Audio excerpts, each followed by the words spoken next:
नमस्कार, मैं हूं रंजीत झा और आप देख रहे हैं न्यूज पीआर।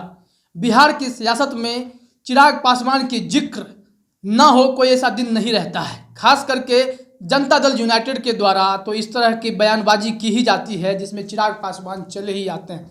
और हाल ही में जीतन राम मांझी ने ऐसी बातें कह दी जिससे लगा कि तेजस्वी यादव और चिराग पासवान के बीच गठबंधन हो गया है और वो कुछ छुपाने की कोशिश कर रहे हैं। उन्होंने कहा कि छुपाने की ज़रूरत नहीं है, आप खुल करके भी बोल सकते हैं कि आप दोनों के गठबंधन हो गए। दरअसल वाकया ये था कि रुपेश सिंह हत्याकांड में पुलिस ने जो खुलासा किया वह थ्योरी किसी को पच नहीं रही थी। और इसी दौरान जो तेजस्वी यादव ने कहा कि इस मामले में सीबीआई जांच होनी चाहिए और ये थ्योरी जो है बिल्कुल अटपटी सी लगती है, कुछ उसी तरह की मिलती जुलती बातें इसमें चिराग पासवान ने भी कही। दोनों के सुर मिले तो इस पे यह बातें फैल गई कि शायद चिराग पासवान और तेजस्वी यादव के सुर एक हो चुके हैं। बिहार विधानसभा चुनाव में एक सीट पर सिमटने वाली लोजपा, उसके पार्टी के सुप्रीमो चिराग पासवान को जब यह जानकारी मिलती है तो वह भड़क जाते हैं। आज पटना आए थे और पटना आते ही वह फट पड़े, उनका गुस्सा दिखा। उन्होंने कहा कि चुनाव खत्म हो गए लेकिन जनता दल यूनाइटेड का मुझे समझ में नहीं आता कि उनके ऊपर से चिराग पासवान का भूत उतरता क्यों नहीं है। उन्होंने कहा कि केसी त्यागी जो बातें कह रहे हैं गठबंधन को लेकर के, लोजपा को नसीहत दे रहे हैं या चिराग पासवान को नसीहत दे रहे हैं, तो उस वक्त कहाँ थे जब हम लोगों को हैसियत दिखाई जाती थी कि आप छोटी पार्टी हैं। तो हमें शुरू से कभी ये माना ही नहीं गया कि हम लोग गठबंधन के हिस्से में हैं। तो इन्होंने अपनी बातें स्पष्टीकरण दी और जदयू को लताड़ा भी। लेकिन इस दौरान उन्होंने एक ऐसी बातों की चर्चा की है जो नीतीश कुमार के उन वादों की याद दिला रहा है जो अब लोग पूछेंगे कि उन वादों का क्या हुआ। रुपेश सिंह घटनाक्रम पर जब चिराग पासवान बोल रहे थे तो उन्होंने कहा कि नीतीश कुमार के राज में क्राइम बढ़ गया है तो मैं क्यों नहीं बोलूं, अपराध बढ़ा है। उन्होंने पहले भी कहा था कि अपराध बढ़ रहा है, इसे कंट्रोल करने के लिए कुछ करना होगा। बेरोजगारी पे वो बोलते रहे, रोजगार को लेकर बोलते रहे, लेकिन जब क्राइम की बात हुई तो उन्होंने याद दिला दिया कि नीतीश कुमार ने अपने चुनाव के दौरान एक वादा किया था। अब सरकार बने 3 महीने हो गए, तो वादा किया था कि दलितों की अगर हत्या हो जाएगी तो हम उनको अनुकंपा के आधार पर या फिर सरकारी नौकरी देंगे उनके परिवार में से किसी एक सदस्य को। यह बातें जब नीतीश कुमार ने कही तो उस वक्त भी, चुनाव के दौरान भी, यह सियासी खबर बन गई थी। वह पक्ष और विपक्ष दोनों हमलावर हो गए थे एक दूसरे पर इसी बात को लेकर के कि ये एक नीतीश कुमार की पार्टी ने जब यह कह दिया कि हम नौकरी देंगे तो विपक्ष और चिराग पासवान जैसे लोग खुलकर विरोध करने लगे थे। उन्होंने कहा था कि आप इस गलत परंपरा की शुरुआत कर रहे हैं, ऐसा करने से दलितों की हत्या की प्रवृत्ति बढ़ सकती है। आप रोजगार सृजन पर ध्यान दें, दलितों के उत्थान पर ध्यान दें। ये हत्या पर नौकरी वाली बात ये पच नहीं रही है। इसे महज एक सियासी जुमला भी करार दिया गया था। कई तमाम रिपोर्ट्स को मैंने पढ़ा, उस पर भी मैंने कुछ फैक्ट्स निकाले हैं, वो भी मैं आपसे साझा करूंगा। लेकिन आज चिराग पासवान ने कहा, इस वीडियो को भी मैं कहूंगा कि एक बार सुना दें। मैं तो निरंतर बोल रहा हूं कि बेकाबू हो रही हैं, एक के बाद एक। आप मेरा ट्विटर हैंडल आप देखिए, रोज से यही चल रही हैं हत्याएं, एक के बाद एक। कब जाकर हमारे मुख्यमंत्री इन तमाम बातों का संज्ञान लेंगे और गंभीरता दिखाएंगे ताकि प्रदेश में अपराध रुके। आप हत्या पर रोजगार देने की बात करते हैं। ये उस वक्त भी मुझे इस बात का एतराज़ था कि भैया आप जब बोलेंगे कि हत्या पर रोजगार मिलेगा तो कहीं ना कहीं ऐसे आपराधिक तत्वों को बढ़ावा देने की आप बात करते हैं। आपकी प्राथमिकता हत्या को रोकनी होनी चाहिए, ना कि ऐसे समाज की कल्पना करना जहाँ पर कोई आकर किसी की हत्या कर जाए और तब जाकर आप उसके परिवार के सदस्यों को आप नौकरी दें। बहरहाल हाल फिलहाल के दिनों में जितने दलित परिवार में भी हत्याएं हुई हैं उनमें भी अभी तक नौकरी नहीं मिली है। बीते दिनों में मुजफ्फरपुर गया था, अभी कल मैं नालंदा जाऊंगा जहाँ पे 2 युवकों को का गला रेत कर उसकी हत्या कर दी गई। तो दीजिए नौकरी, ये कानून आप ही ने बनाया था चुनाव से पहले।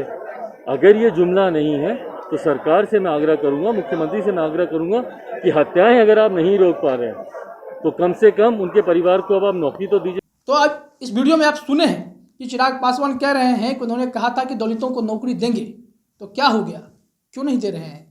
अभी उन्होंने जानकारी दी कि मुजफ्फरपुर और नालंदा में भी दलितों की हत्या हुई है, उनके परिवार से चिराग पासवान मिलने जाएंगे और वहाँ मिलेंगे तो उसी का जिक्र करते हुए उन्होंने कहा कि आप इनको नौकरी कब देंगे, आपने वादा किया था, अब तो नौकरी दीजिए अब। और आपको याद होगा जब नीतीश कुमार समीक्षा बैठक कर रहे थे और दलितों को लेकर के, दलित के जो आयोग बना हुआ है उस पर वो उनके साथ बैठे मीटिंग कर रहे थे, उन्होंने कहा था कि मुख्य सचिव से कहा था अपने स्तर पर सारी गतिविधियों पर ध्यान दें और 20 सितंबर 2020 तक जो भी मामले फैले हुए हैं इससे संबंधित उसका निपटारा करें, दलित वाला केस जो है उसे निपटारा कर दें और ऐसे लोगों की पहचान करें कि किन्हें नौकरी देना है या किनकी हत्या हो जाती है। चिराग पासवान उस वक्त भी बोले थे कि 15 साल में आपके यहाँ पे जितने लोगों की नौकरी हुई है, माफ़ कीजिएगा, जितने लोगों की हत्या हुई है उनको नौकरी दे दीजिए। उस वक्त पुराने लोगों को क्यों नहीं देंगे, नए सिरे से क्यों? और ऐसा करने के बाद दलितों की हत्या के जो हमारे पास आंकड़े आते हैं, एनसीआरबी के जो रिपोर्ट है, वो ताज़ा रिपोर्ट तो नहीं है हमारे पास, लेकिन पिछला रिपोर्ट कहता है कि एनसीआरबी के मुताबिक बिहार में दलितों का जिस पे जुर्म होता है, जिनकी हत्या होती है, वो आंकड़े बहुत बड़े हैं। 7061 बताया जा रहा है कि 2018 में ऐसे दलितों की हत्या हुई, खास करके बिहार में। ये देश में कम से कम दूसरे पोजीशन पर है बिहार, सेकंड नंबर पे।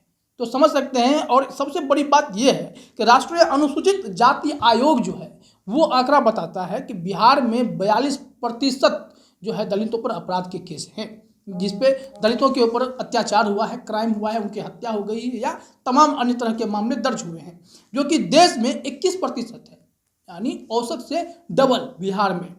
और कन्विक्शन रेट बहुत खराब है, 4%।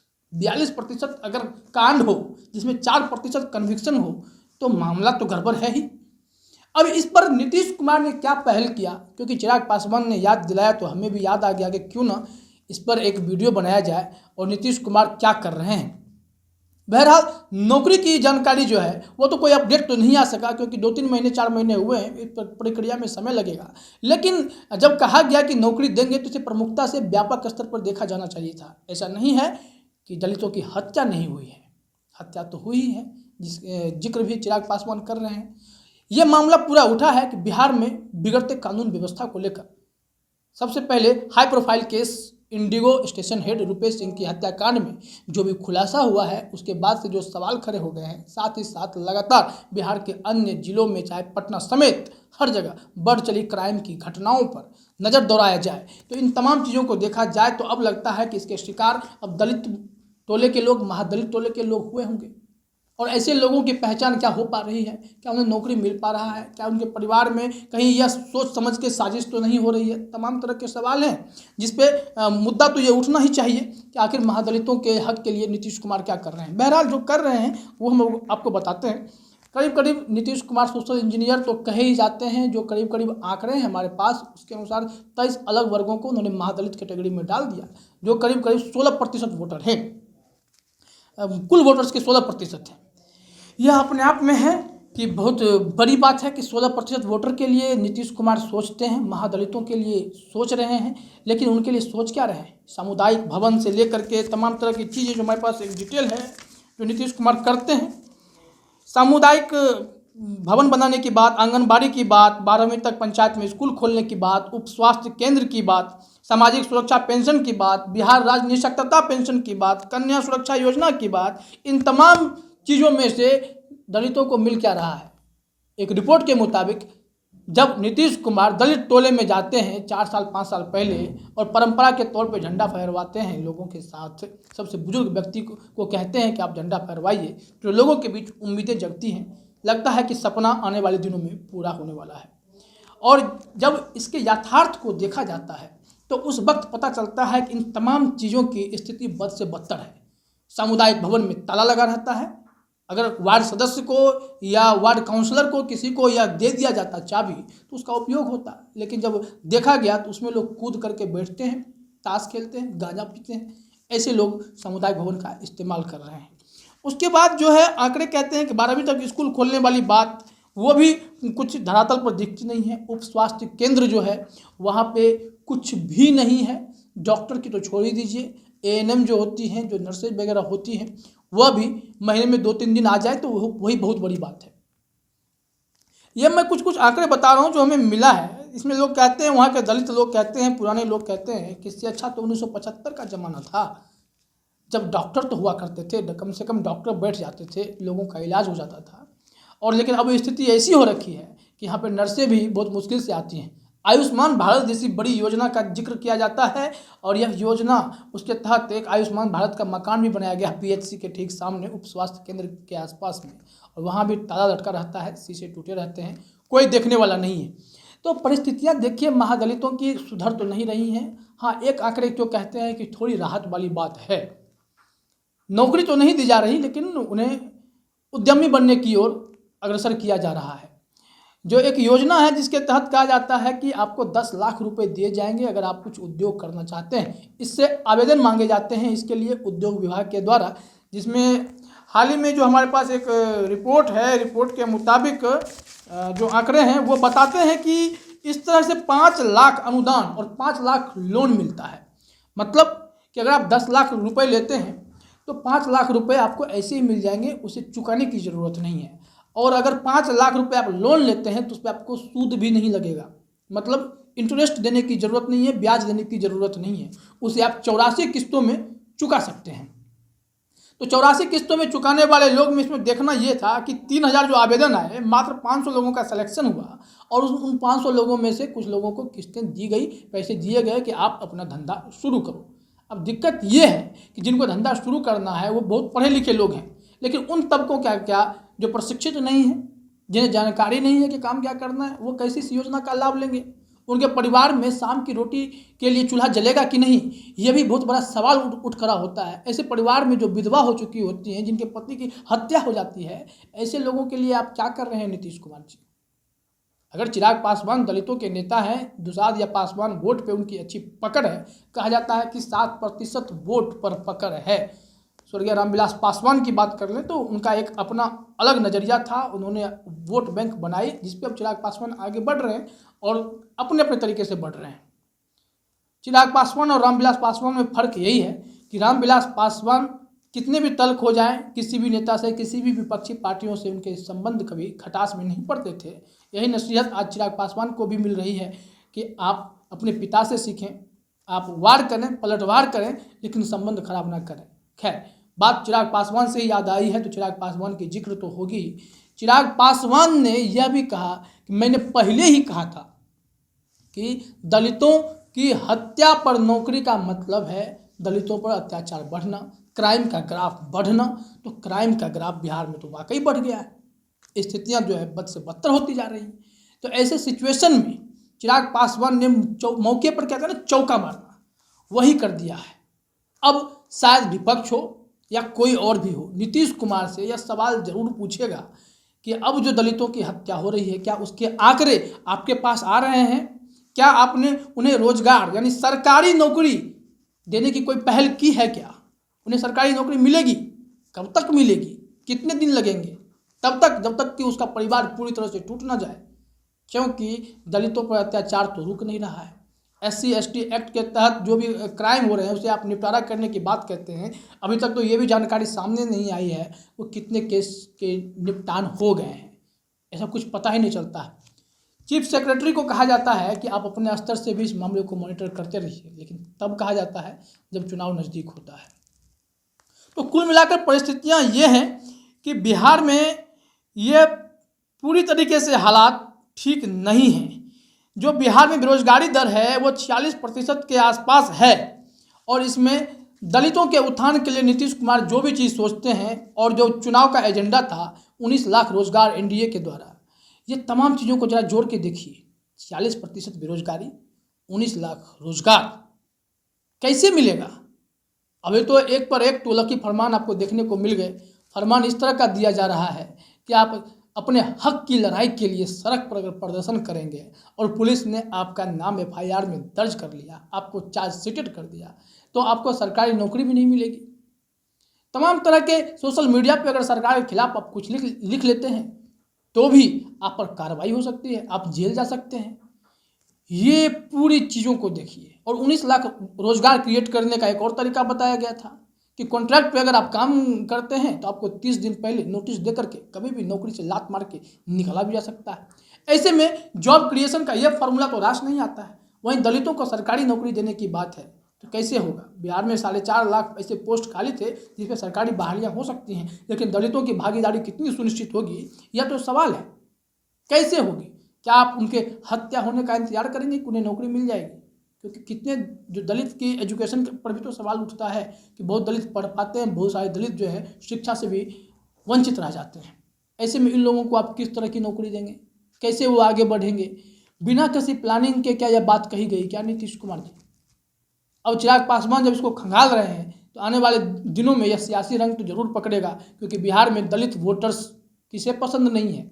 आप सोशल इंजीनियर हैं, दलित से महादलित निकाल करके आप अपने वोट बैंक को साधने की कोशिश करते हैं, लेकिन अन्य लोग भी तो हैं। दलितों का चेहरा कौन है? सर्वमान्य चेहरा पर तो अभी भी सवाल है। चिराग पासवान बनने की कोशिश में थे, लेकिन बिहार विधानसभा चुनाव में शायद चिराग पासवान को सर्वमान्य चेहरा तो नहीं स्वीकारा गया। न ही जीतन राम मांझी को सर्वमान्य माना जाता है, न ही रमई राम को माना जाता है, न ही शिवचंद्र राम को माना जाता है। तो कई ऐसे नेता हैं जो दलितों के नेता खुद को कहते हैं, लेकिन वो अपने अपने खास वर्गों में ही सिमटे हुए हैं। तो ऐसे में दलितों के नौकरी का वादा कैसे पूरा होगा, दलितों का उत्थान कैसे होगा? ये तमाम नेता अगर एकजुट भी होते हैं तब भी नहीं दिखता कि कोई आगे स्कोप दिखता है। ऐसी तो कोई बात है ही नहीं।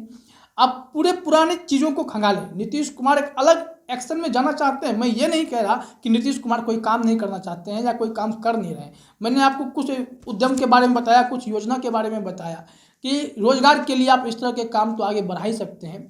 इसके अलावा जो चीज़ें हैं, जैसे कि मैंने अभी कहीं पढ़ रहा था कि जो अनुसूचित जाति जनजाति के लोग हैं उन्हें अगर सुअर पालने का काम करना है, बिजनेस करना है, तो उन्हें उसके लिए भी पैसे मिलेंगे। लगभग 18,000 रुपये मिलेंगे और उसमें से 15,000 रुपये अनुदान के रूप में ही होगा।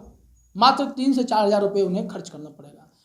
ई रिक्शा देने की बात हुई है, टेम्पू देने की बात हुई है कि अनुसूचित जाति जनजाति के लोग हैं, अगर उन्हें ई रिक्शा से अपने आय के स्रोत को विकसित करना है या इनकम करना है, तो ऐसी परिस्थिति में आप वहाँ भी लोन ले सकते हैं, अनुदान प्राप्त कर सकते हैं। आपको बहुत पैसा माफ हो जाएगा, कुछ चुकाना पड़ेगा।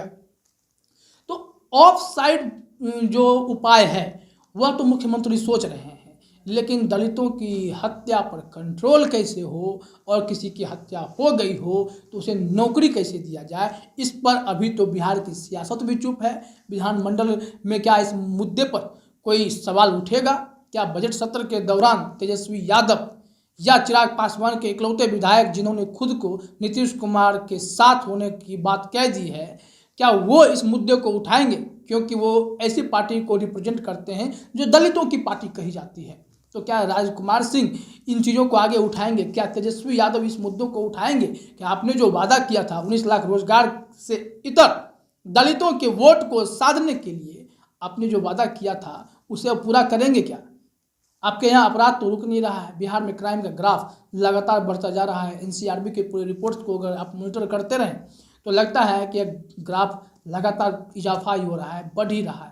तो ऐसे में मुश्किलें तो हैं और नीतीश कुमार के लिए यह बजट सत्र जो 19 फरवरी से शुरू हो रहा है, इस दौरान सरकार को घेरने की कोशिश विपक्ष से जरूर होगी। तो मुश्किलें उनके लिए भी है कि इन तमाम सवालों के जवाब क्या देंगे। क्या कोई खाका तैयार हुआ है या बस यह एक वादा भर था? इन तमाम चीज़ों पर हमारी भी नज़र बनी हुई है और आप भी हमारे साथ लगातार बने रहिए। जो भी अपडेट्स आते रहेंगे हम आप तक पहुँचाएँगे और किसी अन्य मुद्दे के साथ फिर हम आपसे मिलेंगे। फिर बहरहाल ये चिराग पासवान के बयान के चलते हमने जिक्र किया और हमने आपको याद दिलाए कि ऐसा भी एक वादा था जिसे पूरा करना अभी बाकी है। न्यूज़ पीआर में रंजीत झा की तरफ से फिलहाल इतना ही। बाकी खबरों के लिए आप बने रहिए हमारे साथ। आपका बहुत बहुत धन्यवाद।